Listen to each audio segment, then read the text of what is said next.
DA సంబంధించి ఉద్యోగ సంఘాలు ఎదురు చూస్తూ ఉన్నారు.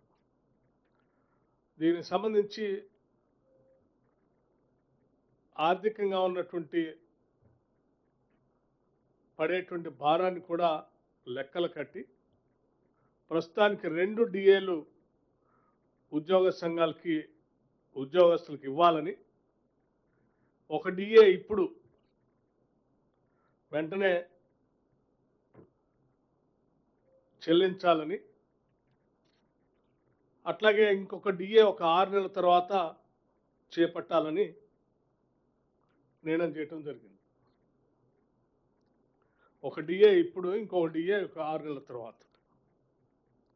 ఇది అత్యంత ప్రధానమైనటువంటి అంశం ఉద్యోగస్తులకు సంబంధించినంతవరకు.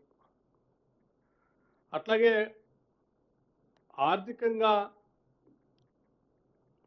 రాష్ట్ర ప్రభుత్వం పైన, ఖజానా పైన పడేటువంటి భారాలు సంబంధించినటువంటి అంశాలు, ప్రధానమైనటువంటి అంశాలు కూడా వారికి ఉపయోగకరంగా ఉండేటట్టుగా కొన్ని నిర్ణయాలు చేయటం జరిగింది. దాంట్లో హెల్త్ కార్డ్స్ సంబంధించి ఒక ప్రధానమైనటువంటి అంశం. హెల్త్ కార్డు సంబంధించి వారు ప్రత్యేకంగా ఉద్యోగస్తులతో కానీ నాతో కానీ మాట్లాడినప్పుడు,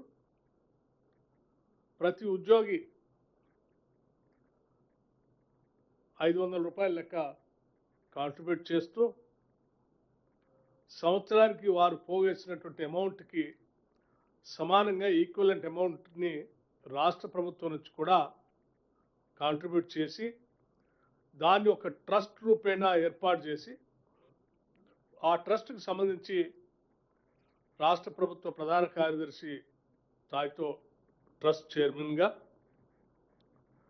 అధికారులకు సంబంధించి కొద్దిమంది, ఉద్యోగాలకు సంబంధించినటువంటి వాళ్ళతో కూడా కొద్దిమందిని కలిపి ఒక ట్రస్ట్ని ఏర్పాటు చేసి, ఎటువంటి ఆరోగ్యపరమైనటువంటి అంశాలు తలెత్తినా వాళ్ళకి ఈ ట్రస్ట్ ద్వారా వెసులుబాటు కల్పించేటువంటి నిర్ణయాన్ని చేయటం జరిగింది.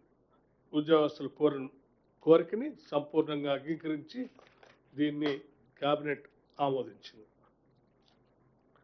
అలాగే ప్రధానంగా వారసత్వంగా, అంటే గత ప్రభుత్వం పెట్టిపోయినటువంటి పెండింగ్ బిల్లులు సంబంధించి కూడా, ఉద్యోగస్తులకు సంబంధించినటువంటి పెండింగ్ బిల్స్, ఆ బిల్స్ కూడా ప్రయారిటైజ్ చేసుకొని ప్రతి నెల కనీసం 700 కోట్లు తగ్గకుండా ఆ పెండింగ్ బిల్లులు సంబంధించిన, ఉద్యోగస్తులకు సంబంధించిన బిల్లులు బకాయిలు కూడా నెలల వారీగా క్లియర్ చేస్తూ ప్రయారిటైజ్ చేయాలని కూడా నిర్ణయం చేయడం జరిగింది. ప్రపంచంలో ఏ మూల ఏ క్షణం ఏం జరుగుతుందో వేగంగా తెలుసుకోవడానికి తొలి వెలుగు వాట్సాప్ ఛానల్ని ఫాలో చేయండి.